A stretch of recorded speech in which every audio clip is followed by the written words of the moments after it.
Hi, good morning, everybody. Welcome to this morning's Jobtrain How Talent session. A very popular one this morning. Surprise, surprise, because we are talking about all things, well, not all things AI, but we're talking about fairer assessment in today's AI world. Session that I've been really excited about, and not least because I've got a mega panel of experts for you this morning. Before I get started with anything, can I just check that everybody can see and hear me okay? We should also be live on LinkedIn this morning as well. So good morning to everybody that's joining us from LinkedIn, and hi to everybody on Crowdcast too. There we go. Oh, I can breathe a sigh of relief now. All good. We're all good. Too loud and clear. Right, a little bit of housekeeping. You're all very welcome. This is an interactive session, so do feel free to ask any questions at all as we go through the session. These sessions are for you. We are, if you're on Crowdcast, we're running a poll this morning as well. You'll see that on the right-hand side of your screen. We've got some votes coming in already. The question is, what concerns you most about AI in hiring? Got a few options there. Bias and discrimination is a big one. Legal, regulatory risk, big hot topic. Lack of transparency, and also over-reliance on automation. We will reveal the results to you in a short while for that poll. This morning's session is probably going to be about an hour, probably just under it, I should think. We'll see how chatty we all are and how many questions we get from you. Without any further ado, we will get started. We've got a lot to cover this morning. We will do an endeavour to get through as much of it as possible. The main highlights we wanted to cover for you this morning were around where is AI generally used today within recruitment and specifically in assessment? What are the risks that you need to be aware of and you really shouldn't be ignoring? We've got some great data from Warden AI 2025 research report on data on AI bias, which is something that a lot of people are considering at the moment. Why traditional assessments are failing, how to audit your hiring process, things from the candidate's perspective. What are they using? What are they experiencing? What are their concerns? How do you address them and lay them? And then finally, some actionable insights for you in terms of what you as HR and recruitment leaders should do now. So with all of that to get through, I'll stop chatting and let's start introducing. Got an amazing panel today. Let's start with you, Michael. Folks, great to meet you. Michael, the founder of Equitas, CEO of ScreenLoop, both interview intelligence companies. So what we help companies do is capture their interview data so they can hire the right people no matter what their background is. I used to be a professional interviewer, so I did 10,000 plus job interviews, got to breaking point and built the tool to make my own life easier. And yeah, since then we work with some big clients like the Irish NHS. I always call them that instead of the real name, which is the HSE, because if you're not from Dublin, Ireland, anywhere, you don't always know what that is. And other cool projects like Ministry of Justice and Prisons, Justice and Immigration and beyond there as well. So normally big organisations who care about what we're here to talk about today, which is the fairness piece, accountability, making sure that we're doing things in the right way. On the poll there, some of the other folks on the panel are going to love it. I've put legal. That's my biggest concern that I'm hearing from folks. And what we see from employers a lot being like, hey, what are going to be the ramifications of new tools coming through? But anyway, I'll shut up. There's 3 other panelists, the intro. Otherwise, I'll be talking all day. Martin. Yes, thanks, Charles. Good morning, everyone. Martin Redstone. I am Head of Responsible AI at Warden AI. For those that haven't heard of Warden, we are the platform enabling HR to adopt AI with confidence. What we do is we audit and certify even AI systems for fairness and compliance, specifically helping recruitment tech vendors, staffing businesses and in-house TA teams to audit their AI systems, their AI hiring systems for risks such as bias. That's us. Brilliant. Delighted you could join us this morning, Martin. Happy to be here. Katie. Hello, good morning all. Katie Noble, Talent Strategy Director at Omni. Omni are an organisation who ultimately work with our clients and our partners around resourcing effectiveness. And a big part of that is all around assessment and recruitment approaches. We manage everything from early careers through to senior roles. But a key part of what we do is almost try and work with organizations to look at, exactly as you say, Martin, to look at technology in a really responsible way that puts at the forefront the candidate experience, and not just what we're introducing, but why we're introducing it and what that really means. So delighted to join the panel today. Love it. Thanks, Katie. And finally, Jamie, best till last. That's very kind. I just want to point something out. My cup looks really big, which makes me look child size. It's actually a large cup. I'm not actually 3 foot tall. That important point out of the way. So good to meet everybody virtually. On a personal level, I've been specializing in the field that you might call business psychology in assessment for selection since 2008. And since then, I've partnered with, I think it's about 45 of the UK's top 100 employers, building and validating end-to-end hiring processes, including bespoke psychometric tests, structured interviewing, assessment centers, and seeing all the data aligned to that as well over the years.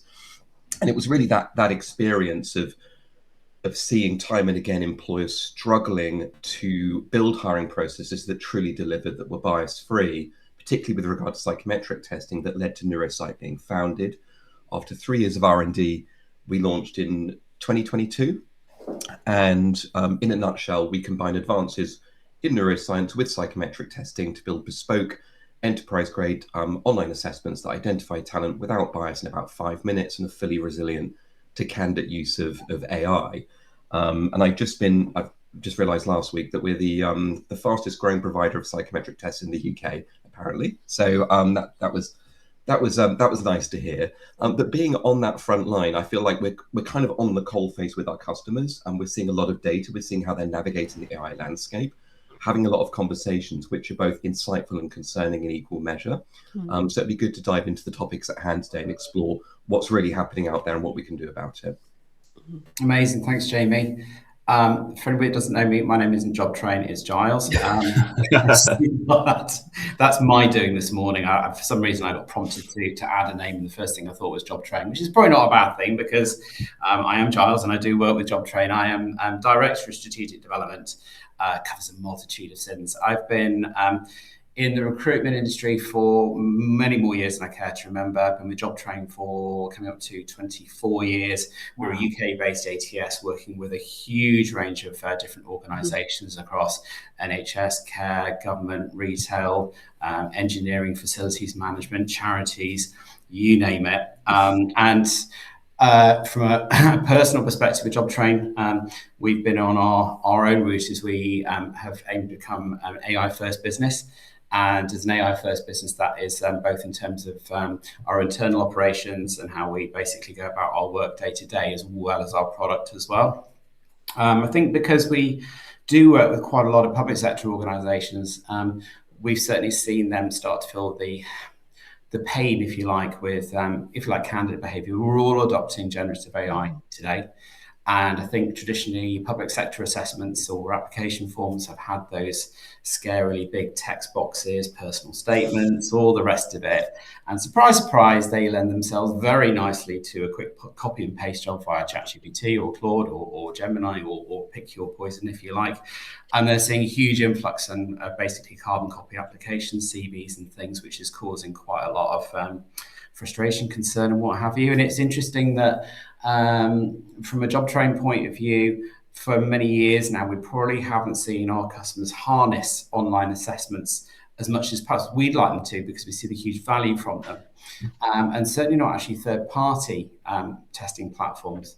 But surprise, surprise, over the last 12 months, we've seen a huge increase in demand, questions, queries, adoption of online assessments, which in some ways I think is a really, really healthy thing. It's something that I feel that as a sector, as an industry, we should have been embracing far more for many years previously. So I'm glad that, although necessity is another invention, and obviously why wouldn't a candidate use generative AI in the same way that we all are, but it's understanding how we can take a slightly different approach to assessment in today's market and today's age. So that's kind of preface this whole conversation. So with that in mind, I might move things around a little bit. And Martin, I think I might come to you first, because I know you've got quite a lot of research, quite a lot of data. around the usage of AI, but also bias as well, which is something that I know a lot of people are thinking about. And I'm looking at the poll. I don't know, Laura and Alex, if you could reveal the results of the poll. But the concerns here are primarily legal and regulatory risk and bias and discrimination. To a degree, over-reliance on automation is in there as well. Transparency actually isn't so much of a concern with today's audience, but if that helps guide you, Martin, a little bit in terms of what the audience are thinking about and what's front of mind for them. Yeah, there's no surprises, I'll be honest with you, when it comes to the results of that poll. I think the vast majority of organisations that we work with at Warden mirror exactly that. And interestingly, bias and discrimination, lack of transparency, and over-reliance on automation are all legal and regulatory risks as well, interestingly. So it all kind of lumps in with itself. And ultimately what we're seeing is, especially over the last 12 to 18 months, is a real change of mentality in the industry when it comes to AI. And we've gone from, massive kind of peak of expectation, hype cycle, everyone really excited, to everybody kind of stepping back and being a bit cautious, especially after we've seen a lot of, especially over in the US, litigation coming out, around bias, around profiling, and all those kind of things as well. So there's no surprises there at all. And in our own studies and our own research, which we're kind of working on the 2026 version now, we saw that 75% of HR leaders cited bias as one of their top concerns when it came to the evaluation of AI tools and also the implementation of them. So yeah, absolutely and utterly no shocks here whatsoever. I think what's quite interesting, if you don't mind me coming in there, sorry, Giles, is the lack of transparency. We did a report ourselves at Omni, but it was very candidate focused. So it was looking at how the candidates are experiencing AI. And one of the top elements that was of concern for them was absolutely around transparency. It was the understanding from their perspective that, how am I being assessed? What am I being assessed against? And ultimately, as we know, the overarching question is a human making this decision, or is AI making this decision? And for them, it was very much about just be honest about it. Yeah. It's interesting. We've kind of seemed to have entered into a bit of an AI arms race a little bit. So candidates using AI a lot in terms of application, job search, and so on and so forth. And then a lot of employers have sort of piled on there in terms of, right, how can we, it's all about driving efficiency, right? But they started to use AI a lot. And there's been a plethora of different tools and things that are available in the market to help with assessment. But with that comes a fairly high degree of risk as well. People just simply don't understand how those decisions are being made. There's a lack of transparency. And yeah, Katie, to your point about candidates, they do have concerns. And so I've almost got to a point where, just speaking to, people, friends and things, there's a misperception that anybody that applies online, AI is always there, which is that perception versus reality, right? That isn't the case.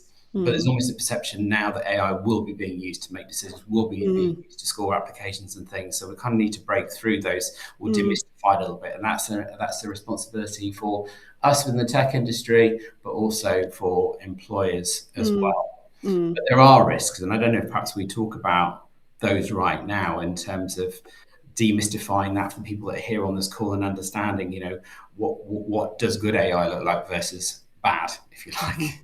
It's interesting. Sorry, go ahead, Jimmy. Well, I was just going to say that I'm always struck with these kind of conversations that quite often there isn't a conversation around why people are using AI. So why are candidates using AI? Why is there a flood of applications? There have been candidates surveys on this, and a common reason that's stated is they believe everyone else is doing it. It's not that they want to pull the wool over employers' eyes. It's just that at the moment, conventional hiring processes are highly vulnerable to candidate use of AI. That's a structural problem. Yeah. And I do often have conversation with employers, and there is a sense of panic, but panic isn't a strategy, right? Us trying to introduce lots of friction and worrying about application numbers is not a strategy, it's a reaction. And it can be helpful to take a step back and think, okay, what is it about our hiring process that's vulnerable?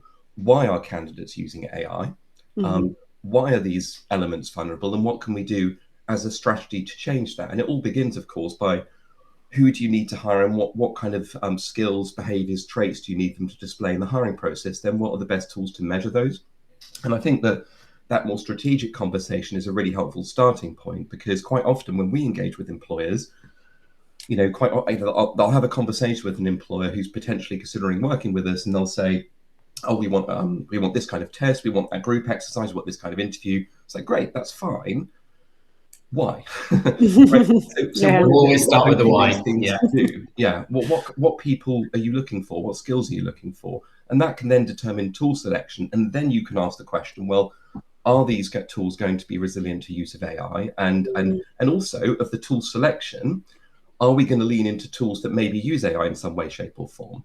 That's where it gets a bit murky, though. So I'm going to take a step back at that point, because I know that Michael, you've got quite a good no, but it's why I love your approach and going back to that first stage of the process when it comes to employers, because the old world, it used to be like job description, that's too much work, let's not touch it for 5 years. In the new world, it's just like, let's fire that into ChatGPT or mainstream tools, see what it spits up, and then it becomes a sameness across similar employers within that, and tools prompting out that top of funnel, which Jamie, with the way that you work with folks, to be the most important. But like Giles said, Jobtrain, now 100% AI native company. Like, the last thing they want to do when they go out and hire someone is like, you're not allowed to use any AI tools within this process as well. So like, it blows my mind when folks do that, when they're just like, we are the most innovative. Oh, and by the way, can you get out pen and paper and like go back that direction as well? So the candidate reaction at the minute is what the employers have been doing over the last 10, 20 plus years, where they're like, hey, sorry, we're too busy, too many applications, especially early careers, Jamie, where you've seen it. And they're like, create friction, make your own lives easier. This is the candidate's response, which is so much fun to see. One of our webinars, we had Aidan from AI Apply came on, and he said, I'm trying to do it responsibly. They can only apply for 3 jobs per day. But because the space is so well backed by investors, where they're like, hey, searching for a job is like a full-time job in itself. We make that easier for you. Why wouldn't you do it? I ran a poll the other week, and I thought it would be 90% of folks would use AI. It was 50-50. Some folks were still scared about using it, but others were like, if I have to apply for 200 jobs, why not do that in a week instead of like a month or two on the job market? So I don't know what the right answer is, but maybe Katie, maybe you've seen it when folks come to you being like, what AI guidance is there? How do we prompt candidates? What information do we give them? And almost like, this is a conversation that in reality, we've had before AI came along and not. We've always had the conversation about bias. We've always had the conversation about how do we ensure that our people are objectively assessing and working, in the way that feels responsible, as you say. So it's not a new conversation, it's just a new element to that conversation. And Jamie, I couldn't agree more with what you said there, that the question we always start with is, what are you trying to assess and why are you trying to assess it? And how do we know that that's the right area to assess? So are we looking at traits and capabilities or different areas? And there is no one size fits all. There is no one solution to all of this. And what we are finding is that we're working with organizations from early careers who are adopting a different way of doing things. And one of the great bits of work that we've done recently is with an organization who were inundated with applications.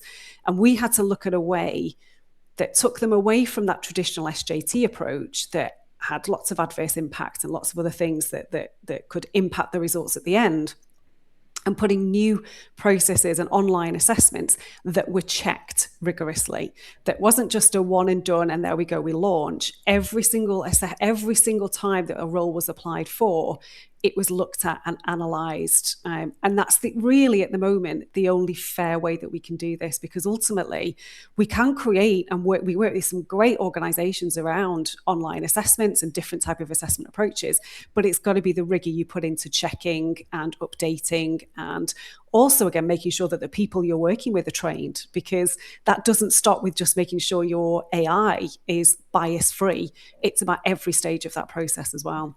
Yeah, we call it job analysis in the trade, right? Yeah. So sometimes called success analysis, but any robust hiring process or any robust hiring strategy should always start with job analysis or success analysis. That's the evidence-based collection of what is it that's driving success? What do we need to measure? If you get that right, you can build a great hiring process. If you don't, you're fumbling around in the dark because you don't know what you're trying to measure. So how on earth can you select the right tools if you don't know what to measure? Yeah. And it doesn't have to be, I think job analysis scares people sometimes. It does not have to be a massive month-long, year-long project. I mean, it can be in the biggest organizations, but if you're a mid-sized firm or a small-sized firm, you don't need to bring in an occupational psychologist specialist for months to do this. All you need to do is engage with some of your high performers, understand what it is that's driving that high performance, spot the patterns.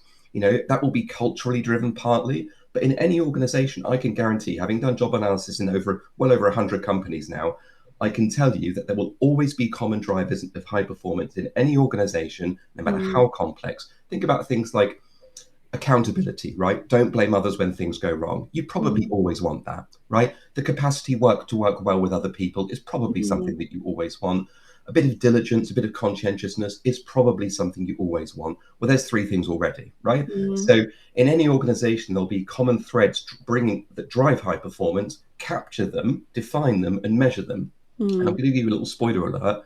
It may not be your values that's driving high performance, because often values are top down and they're not necessarily evidence-based. So you may have to link them to values in some way to get internal buy-in, but quite often values are aspirational. They're kind of plucked out the air at the senior leadership level. And yes, you have to pay lip service to them. But if you incorporate values into your hiring process and those values do not predict job performance, you will not hire good people, right?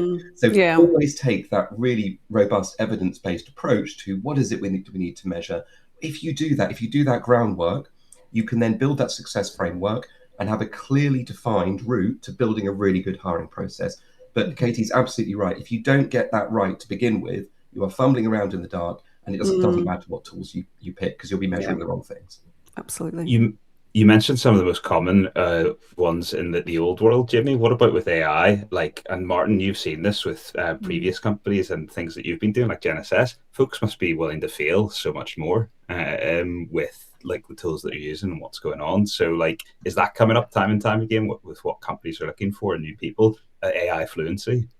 Yeah, absolutely. It's one of the kind of key new areas that people are now looking for, because just like was mentioned earlier, now people understand that much in the same way as we did 30 years ago, where the kind of new productivity tool on the block was Microsoft Office, the new productivity tool now is AI, whatever you want to kind of call that internally. And so people are now looking at how do we assess how do we understand how people are using AI, whether they're ready for AI, whether they're fluent with it. There are lots of different thoughts and processes around there. Like you said, aside from my work with Warden, I also kind of look after an AI assessment platform called GNSS, and there's a lot of it's definitely a massively interesting area right now, assessing AI fluency as part of the assessment process. But again, in the same way that Jamie and Katie mentioned, in a very kind of evaluating, stringent, professional way, which isn't going to be liable for anybody actually using AI to try and game it. Actually, going back to a couple of things that Katie mentioned earlier, which I thought was quite interesting. So there are a couple of things, again, based on the kind of answers of the poll that she mentioned. The first one is, making sure people are trained internally as well when it comes to kind of making sure that processes are stringent and what have you. And actually, going back to some of those kind of poll questions, one of the things that regulation, especially new regulation here in the UK, talks about is giving candidates not only the transparency to tell them when AI is being used and how it's being used and explaining and those kind of things, but also giving them the opportunity to ask for a human to review the AI as well. And quite interestingly, so organizations hiring here in the UK, they have to start doing that under the Data Use and Access Act. They have to start putting together some kind of review process or statement or opportunity to give to people. But actually the specifics within the regulation are that review has to be done by somebody who is suitably qualified and experienced to be able to do that review. So again, a TA professional who's suitably trained in order to review the decision that an AI tool has come to, and potentially be able to overturn that and retrain the tool as well. So really, really interesting. Again, some of the people in the audience need to start thinking about, if they are using AI tools within the recruitment process. And absolutely, we should all be kind of moving towards a a fantastic kind of process and method that Jamie was talking about. But the reality is that people aren't, and not rapidly anyway. So people are now kind of bolting on AI screening tools, and all those kind of things to help them with that influx of volume. We need to make sure they're doing it responsibly, managing any risk, and doing it ethically as well. What is approaching that responsibly, and what are the risks that people should be aware of? It's a slightly loaded question, right? But I think we've seen an awful lot of what's quite often called black box AI solutions out there. Yeah. I don't expect, nor should really anybody here necessarily expect to know or understand what that is. But No. for the sake of everybody here, can we explain what those different tools are? Because Martin, you just made the very relevant point of actually being able to retrain that AI where it's used, or have somebody that is qualified to do that. But a lot of these tools simply don't allow for that. No, and this comes down to good relationships with your vendor, good procurement processes, and that's where it starts. When you talk about kind of black box, obviously the opposite of that is glass box. And when we talk about kind of glass box AI, we don't talk about literally a glass box sitting there, but what we talk about is being able to see through it, being able to understand it. And we don't have to all be computer scientists. Ultimately, what we should be expecting is to be able to understand how decisions are made in a very natural language way, in a way that we're then able to re-explain that to our candidates, to our hiring managers, to our stakeholders, explain exactly how the system works.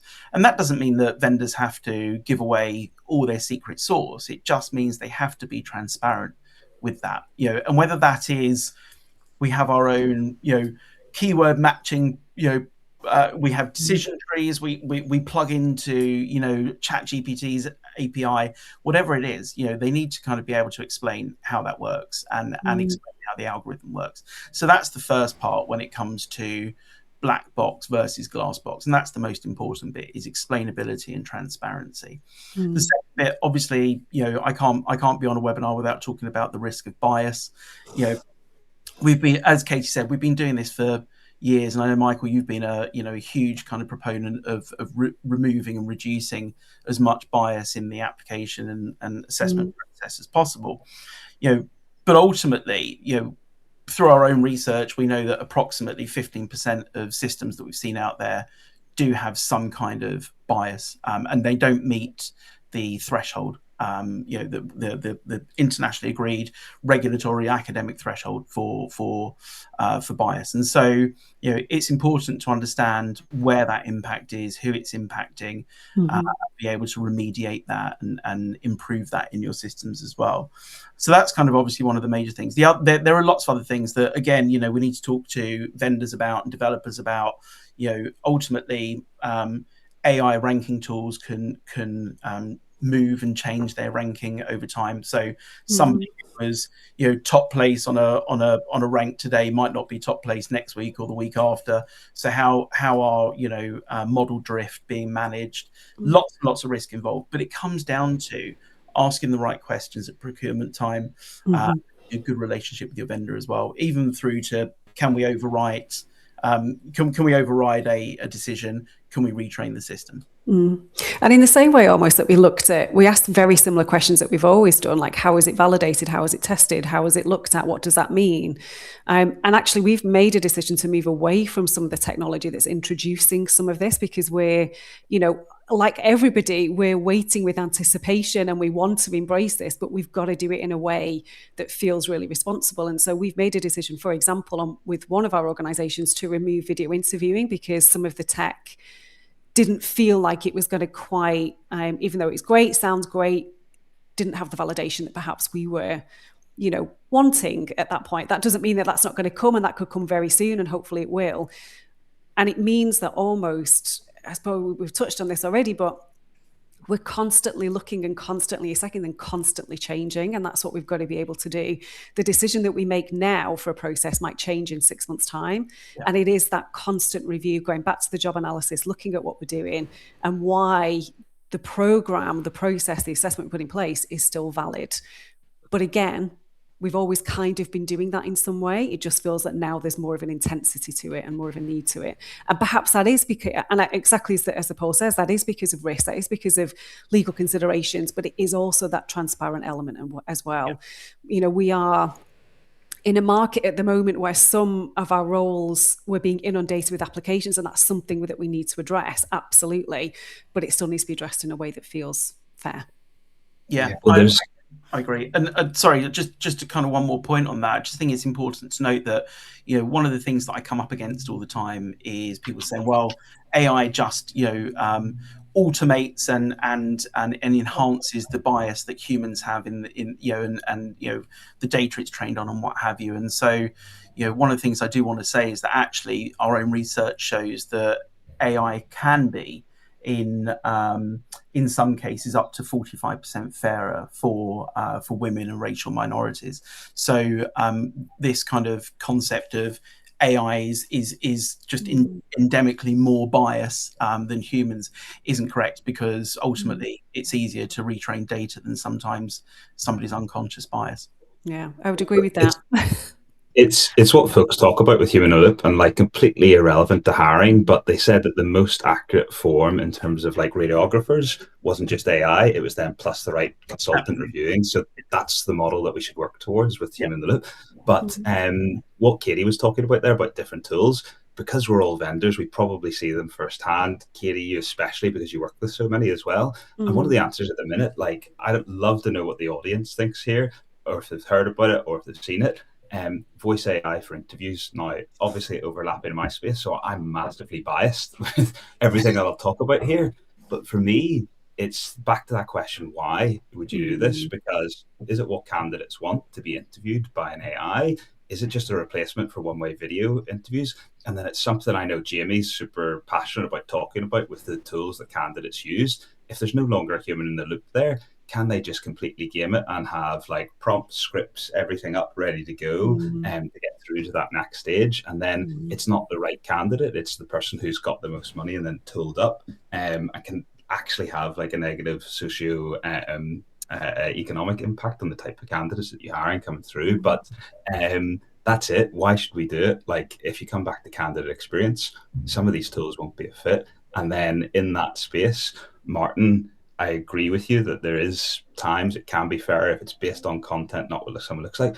But vendors so much of the time get it wrong with the first bits of tools and technology that they adopt. Facial recognition used to be used across all tools. And then everyone was just like, oh my goodness, this is so inaccurate. This is so biased. We need to bin and like cut this out completely. There was one tool where if you had a library and a bookshelf behind you, it scored you up on conscientiousness if you used the exact same answers. And you're just like, this is what vendors will do. They'll experiment. It works, and they don't always take that fairness approach as well. But Jamie, you looked really deep in that space on like what candidates were doing, didn't you? Because you think so much of it can be gamed on their side. Yeah. So two aspects to this. I think the first is just to reflect on what we've just been talking about here. Is what we're really talking about is due diligence of assessment tools, right? Now, these are AI-powered assessment tools. This isn't a new thing, right? So due diligence, as Katie alluded to, of assessment tools for volume screening has been conducted historically by very large organizations. You might call them enterprises, for things like volume hiring, think call center hiring, graduate schemes, where 15, 20 years ago, they were doing this kind of automated volume screening using psychometric tests, SJTs, verbal reasoning tests, numerical reasoning tests. And the kind of due diligence that they did is the kind of due diligence that we're recommending. So this isn't a new problem. It's just that for the first time, smaller organizations with more limited budgets are now using AI-powered screening tools to do the same thing, and we're encountering the same problems. The difference is they're doing it without due diligence, a procurement department. They're just inserting it in their hiring process and kind of hoping for the best. Now, you don't need to be a massive, large enterprise in order to do some useful due diligence of the kind that Martin's been talking about. But this isn't a new problem. It's just that what can happen now is anyone can vibe code a screening app, ship it to and sell it to SMEs, and then they can embed it in the hiring process and it's screening candidates. And that's a problem because a lot of these companies, it used to be that there were very few providers of automated screening tools. And the reason for that is there's a very high knowledge barrier to entry to do it right. It's difficult to do, right? It took 3 years of R&D to build the neurocite platform before we could sell a single test. And what's happening with AI is people are building, vibe coding these apps without a clear understanding of really how they work. Most of them work by not doing anything themselves as such. They build a front end that you interact with, but that front end then talks to Claude or ChatGPT. So we call that a wrapper, an AI wrapper.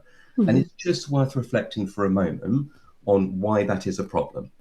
So a lot of these, if you see things like conversational AI tools, automated video screening, where they do automated candidate evaluation in the background, chatbots where there's automated screening, I think pretty much all of them are what we call wrappers. In other words, they don't own their AI model. They've built a front end that talks to ChatGPT, Claude, or Gemini. Okay, so why is that a problem?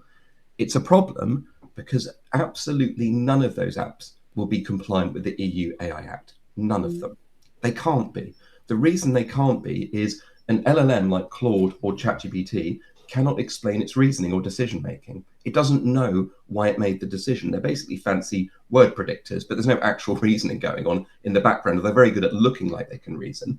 And so if you ask, if you're outsourcing, if you're effectively building this app, it's a screening app, it's stack ranking your candidates, and then you want to know why, it won't know why.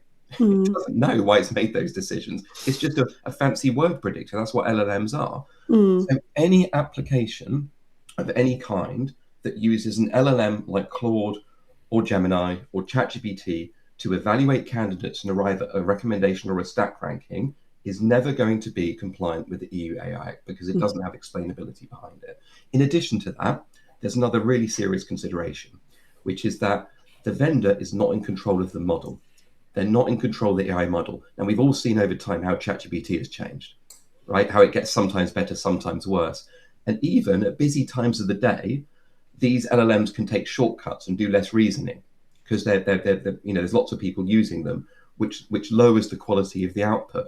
So imagine that. If you're how can you possibly defend to a candidate, oh, sorry, we didn't do a really robust evaluation of you. ChatGPT was busy. So it took a few shortcuts and the evaluation wasn't as good. Any vendor that isn't in control of their AI model is not going to have a sustainable, legally compliant solution that is able to explain its reasoning. So I think that's the first issue. But when it does, just to pick up on Michael's point very quickly, for candidates who are using these tools, the most common way that candidates fake their way through psychometric tests today, so think situational judgment tests, verbal reasoning tests, numerical reasoning tests, is they've got their laptop in front of them, they pick up their phone, they open their AI app, and they take a photo of the screen. And then they get the answer. You can't detect that unless you've got a camera somewhere in the room watching them all the time. You can't detect that. It won't come through in the score because AI models perform at different scores.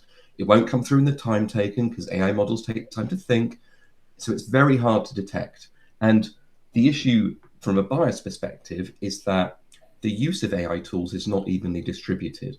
Now, to go through that psychometric test, say a critical reasoning test, and to score well, you really need a paid for AI app. The free ones aren't good enough at it. They'll do okay, but the paid for ones, and in particular the ultra premium tier that cost £100, £200 a month, are really, really good at those kind of tests. So we recently conducted a study with a huge global professional services firm using a critical reasoning test. And we found across 3 years, huge increases in the gaps between male and female candidates and those who attended private school and those who attended state school. There were already gaps because these tools have a lot of bias anyway, but the gaps were widening into a chasm. And when you link that back to how candidates told us they were using AI and what AI models they were using, there is a socioeconomic gap opening up. And there is also a gender gap because men are more likely to pay for AI than women. And so this is new and uncharted territory for many conventional psychometric testing providers.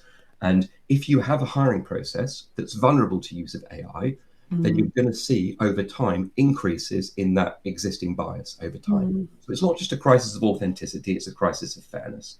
And it's really incumbent on employers to fix that. right? You cannot expect to be able to tell candidates, oh, pretty please don't use AI. I mean, I've seen some employers, and I'm sorry, but I think this is ridiculous, asking candidates to record a video statement saying, like, putting their hand on a Bible, I solemnly swear I haven't used AI. It's ridiculous, because from the candidate's perspective, if your hiring process is vulnerable and they know it's vulnerable and they know other people are going to do it, they're going to put themselves at a disadvantage in your hiring process if you haven't reimagined your hiring process. This is why earlier I said panicking about use of AI is not a strategy, right? A hiring strategy. You've got to reimagine your hiring process and build it so it's fit for the era of AI. You can't expect candidates just to solemnly promise not to use it. That's not going to work. So at that point, I think it's I'll pipe down because I don't want to take up too much airtime. But yeah, there's quite a lot in there. But in essence, if I can summarize very quickly, the kind of due diligence we're talking about isn't new. Large organizations have been doing it for psychometric tests for a long time. It's just this is new and uncharted territory for smaller organizations, but you can learn a lot from what large organizations do in terms of that due diligence. And also, the era of AI is going to require us to fundamentally rethink how a conventional hiring process works. Yeah, that was brilliant. I mean, you've touched on some really valuable points there, especially for people here, and it's demystifying elements of it as well. One of the key things that I was keen for this session is that people move forward with a bit more confidence in what people should know and what they should do next. And we've got a lot of that within the session already, both in terms of challenging how you come about success profiles right at the very, very start, because ultimately you get that out. So thinking about that properly assessing and look at your entire hiring process. And from a candidate experience perspective, firstly, is that inclusive? Is it easy to use? But also, does it lend itself to people using AI? Because why wouldn't they? And you certainly shouldn't be discouraging anybody from using the tools that we all use day to day. Certainly, what I really liked was the importance of really putting quite a lot of scrutiny onto wherever scores are generated via AI. Really delving into how are those arrived at. It is so important. Just accepting a black box is not okay. And it's interesting that actually you were saying, and I had never considered this, that even at different times of the day, the results that you're going to get out are going to be different. So you've really got to challenge vendors on that. Very, very important. And my concern is, and I've got a couple of questions in here actually, which I will address, is that my concern quite often is, well, it's like, as long as there's a human involved in that decision making, but we are inherently and can be quite lazy. I know it sounds really controversial here, but human beings will quite often take the path of least resistance, especially a hiring manager, for example, who's incredibly busy. They're presenting with a list of candidates who all have a score against them. What are they going to do? Are they going to delve into and examine that score, how it was arrived at, or are they simply going to select those candidates from the ATS? I'm moving those forward to interview, the rest get rejected. And that's a real concern for me, and something that all of us here should be considering very, very carefully. Got a little mantra behind us here, and it's almost like our mission statement. It's delivering pioneering technology keeps people at the heart of recruitment. And one of the questions up here was, I think it might have been, was it you, Dave? Yeah, honest questions panel. If you're applying for a position, the first step was an interview with an AI, would you feel more or less valued as a candidate?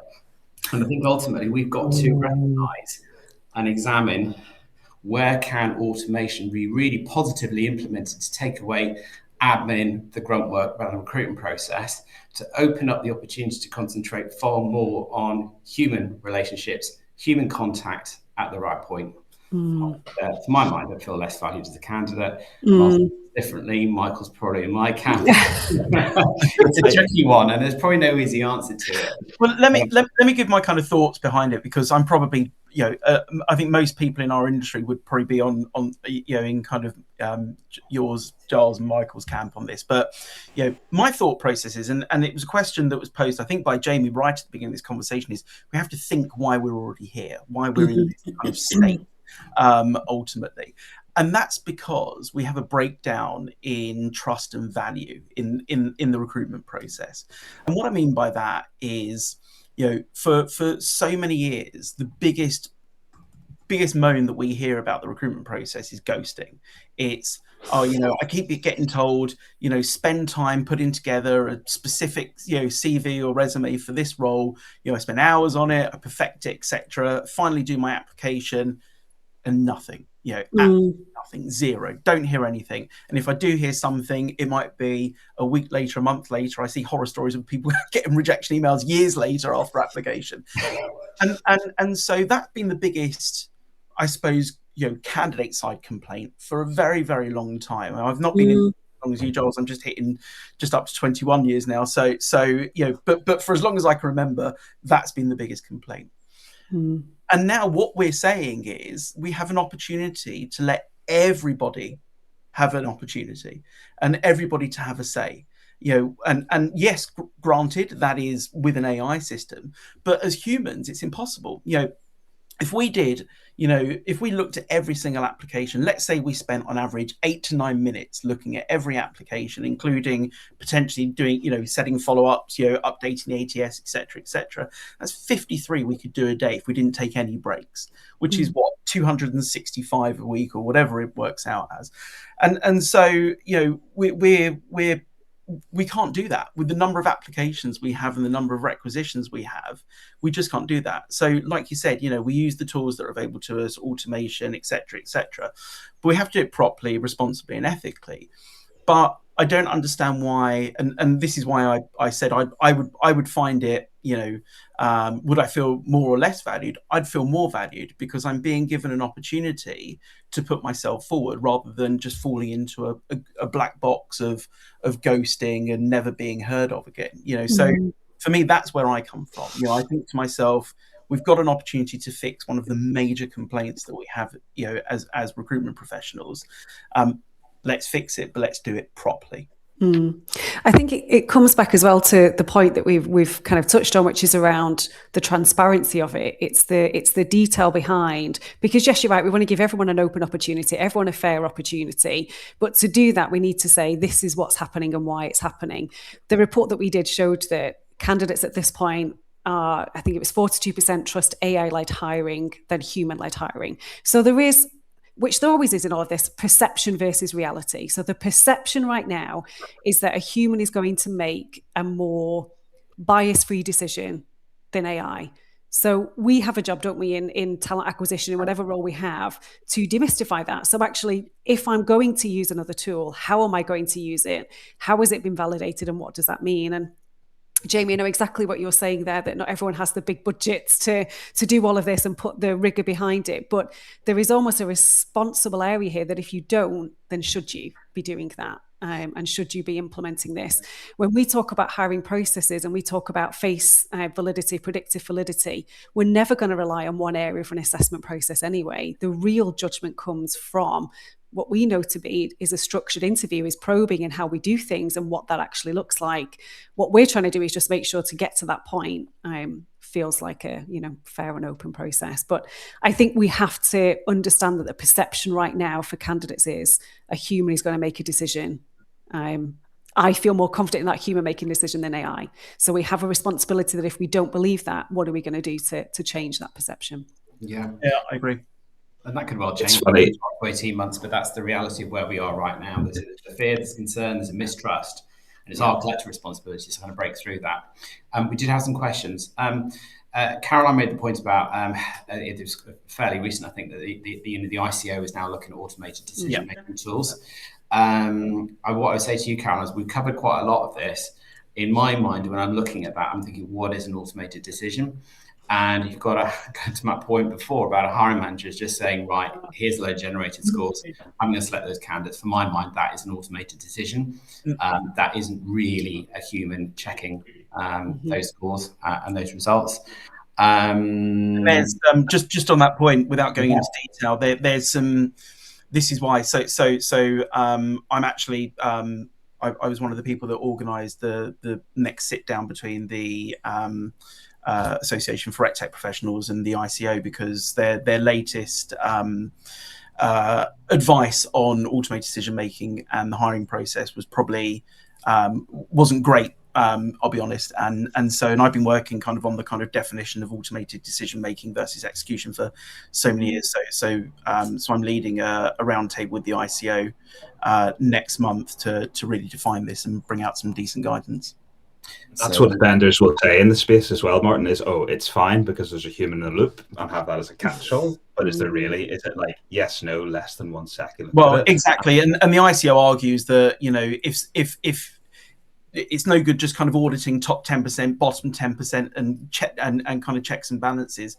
They're expecting to see a human involved in every score that comes out of an AI system. So it's a little bit over onerous. There needs to be balance between the two. There's probably somewhere in the middle is about where we should be. Yeah. Sorry, Michael. To be fair, if there's one LLM, I'd agree with them, right? So, like, just think about this, right? If you use ChatGPT or Claude or Gemini at work, would you ever get it to do something and then just send that to your boss or a client without looking at it? Would you ever do that? No, of course not. And even there are disclaimers when you're using it. Like if I open ChatGPT, at the very bottom it says ChatGPT makes mistakes. Check it, right? So there's a question about vendors not owning their own AI models and can they build their own LLMs? LLMs are a total dead end when it comes to candidate evaluation. They can never be used for candidate evaluation in a truly defensible way because of how they work. It's a structural flaw in LLMs. They hallucinate. They don't truly reason, right? They'll never truly be compliant with the EU AI Act. They're great for certain things. They're a really good productivity boost, but they cannot be used for candidate evaluation because they hallucinate. And you would literally, to be, I think, truly compliant, you would have to check every single output. And then what's the point? So Can I just jump in on my biggest bugbear, which is when we talk about AI, we're not just talking about large language models. And so that's kind of one of my biggest bugbears of the last 4 years. But yeah, so whilst we're kind of focused on large language models, the guidance and the regulation is AI. It's not large language models, and so that's why there needs to be a balance there. One thing I've dropped them to a point where it's just focused.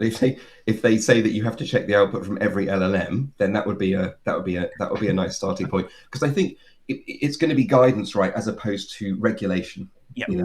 And so I think for any if I were an employer looking at tools at the moment, one of the first questions I would ask of any automated screening tool is it a wrapper? Does it talk to an LLM? And if it did, I would just throw it in the bin. Right at that point in time, because no matter how good it looks and no matter how good it appears to be, it has a methodological problem, which is that it uses an LLM. And we all use LLMs every day, don't we? And we know we can't always trust the output. So why on earth would you outsource candidate evaluation to a tool like that?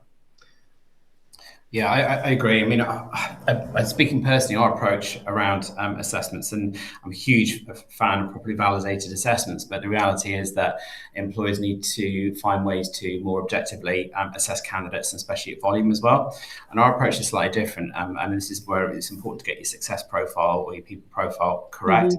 But we are now using AI, so you'll drop your people profile in, and then we'll automatically create scored assessments off the back of that, according to whether you're using what your values are, competencies, those kinds of things, but ultimately that.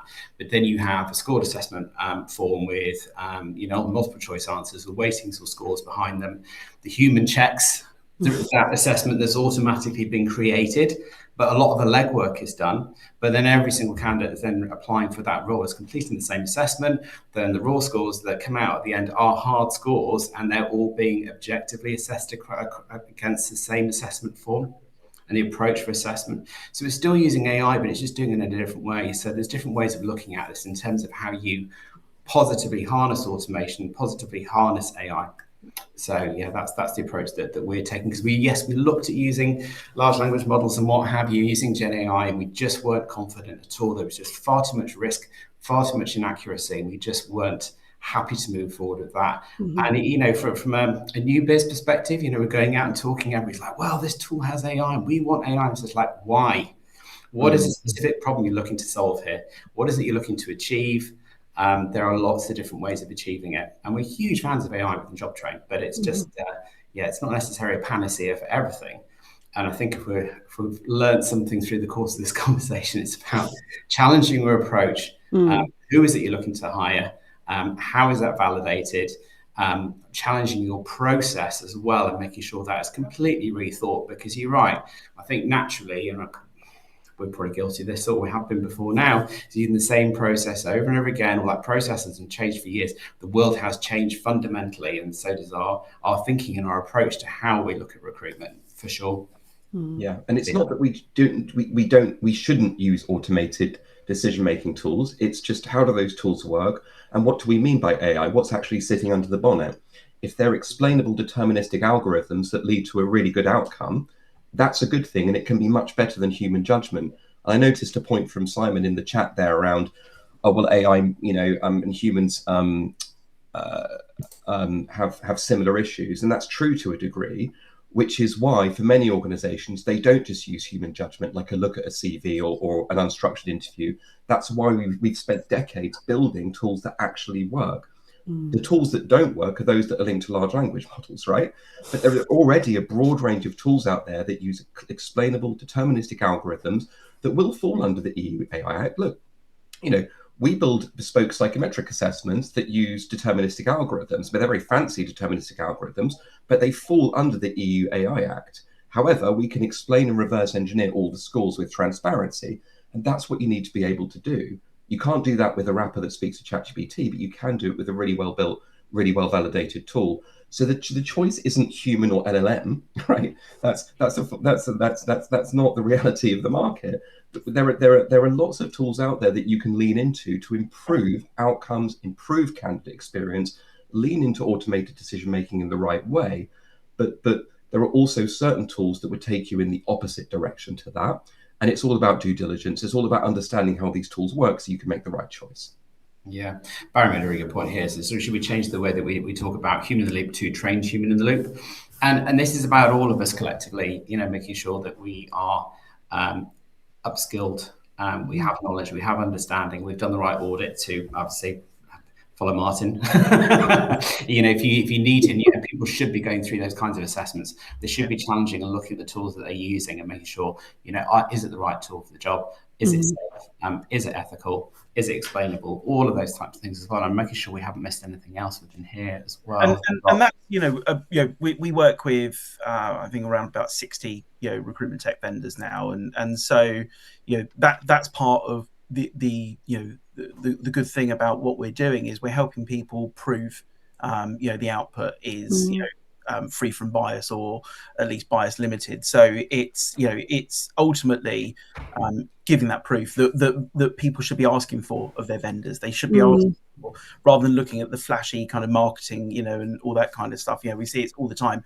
Bias-free AI. Well, prove to me it's biased. So that's what we do, is we help prove, the systems are working as per the marketing. But just to your point, Giles, about, and saw it on the comment around, trained human in the loop. As I mentioned earlier, that's very much, in line with UK regulation. I know Jamie's mentioned the EU AI Act a few times during this, but obviously, we're 99% certain that that's going to be delayed until December 2027 now. So, and whilst we're kind of here in the UK, whilst we have no specific AI regulation, we have a lot of regulation that covers AI, like GDPR, like data use, discrimination, all those kind of things as well that we need to bear in mind. And obviously there are a lot of sectoral regulations specifically for employment over in the US as well. So there's a lot of other regulation out there that we need to think about depending on where we're hiring in the world. It starts with just good, responsible, AI usage in what we're doing. Brilliant. I'm conscious we're coming to the end of this session, and I want to. We could have carried on for quite some time. It's been brilliant, but I want to give everybody an opportunity to share any final thoughts, takeaways for everybody here. Michael, you got your hand up.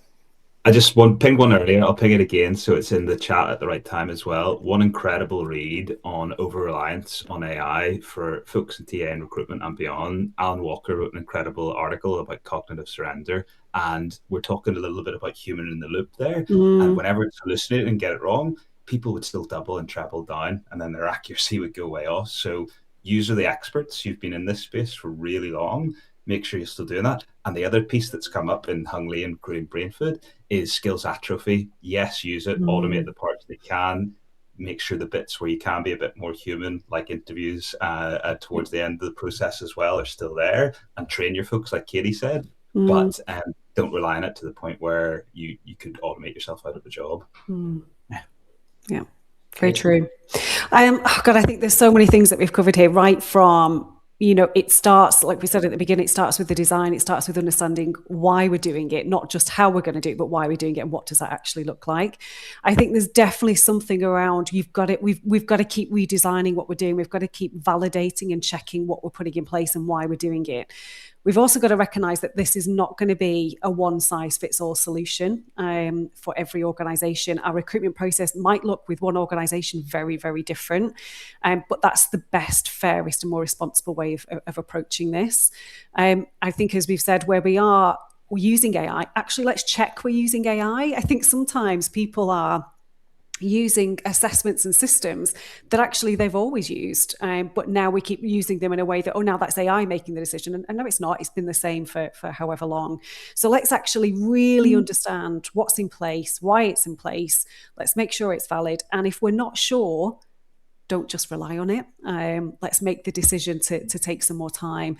And I also think when we think about the hiring process isn't just about what happens at the front end. You should be looking at the whole end-to-end process from job design all the way through to how we onboard, and the impact AI can have on every stage, and where, what an optimum process is really going to look like. Jamie.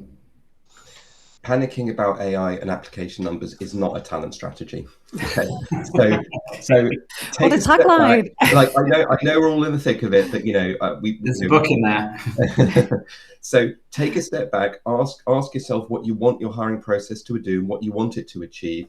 Mm-hmm. It starts with what do you need to measure, what predicts success in your organization, and then reimagine your hiring process to be fit for the era of candidate use of AI, and expect them to use AI. So either give them guidance on that, and if you're not comfortable with it, just use tools that are naturally resilient. There are lots of tools out there that you can use that are more resilient to candidate use of AI than others. But the traditional approach, application form questions, conventional psychometric tests where you can just screenshot and get the answer, one-way recorded video interview where they're reading scripts, maybe a case study that you send them over email. I mean, all of those things are going to be completely contaminated now by candidate use of AI. Mm-hmm. But you do not need to spend months and years reimagining this. There are already methods and tools out there that work very well. So you can take baby steps. It doesn't have to be a huge end-to-end transformation, but audit your hiring process, go through it as a candidate would, and use AI and see where the vulnerabilities lie, understand those vulnerabilities, and then amend your hiring process to resolve those vulnerabilities. That would be a great starting point. Amazing. Thanks, Jamie. Anything final thoughts from you, Martin? Don't let webinars like this scare you from using AI. AI, is transformational, and I remain exceptionally optimistic and enthusiastic about the use of it. We're seeing some amazing things around, people building their own AI tools, whether that's low risk or high risk. We just need to make sure that it's done responsibly, sensibly, and ethically. And that's all I'm going to say. Keep using AI, keep getting excited about it, but do it properly. I think that's a really great way to finish this session, and I wanted to thank you all so much for your time, input, thoughts, and to everybody that's joined us this morning. I've run a lot of these sessions over the last 6 years, and I have to say this is one of my favourites. There's so much we could have continued talking about. I would urge everybody here to follow all of my panelists this morning. They're amazing. Martin is right at the vanguard of all things AI and recruitment. There probably isn't a better authority that I know of for everybody else. But, Martin is somebody that if you really need to understand where things are going, and especially around policy, legislation, and what have you, then it's a really good guide to follow. But everybody here, if you're interested in assessments, talk to Michael, talk to Jamie. And if you're looking at more holistically around recruitment and especially recruiter capability, you couldn't do better than Omni. So thank you, everybody, so much for joining me. Hope you have a really good week ahead. And if you want a copy of this session, we will have a blog post after it as well. But have a super, super week. Enjoy the sunshine, and we will see you soon. Thank you very much. Thank you. Cheers.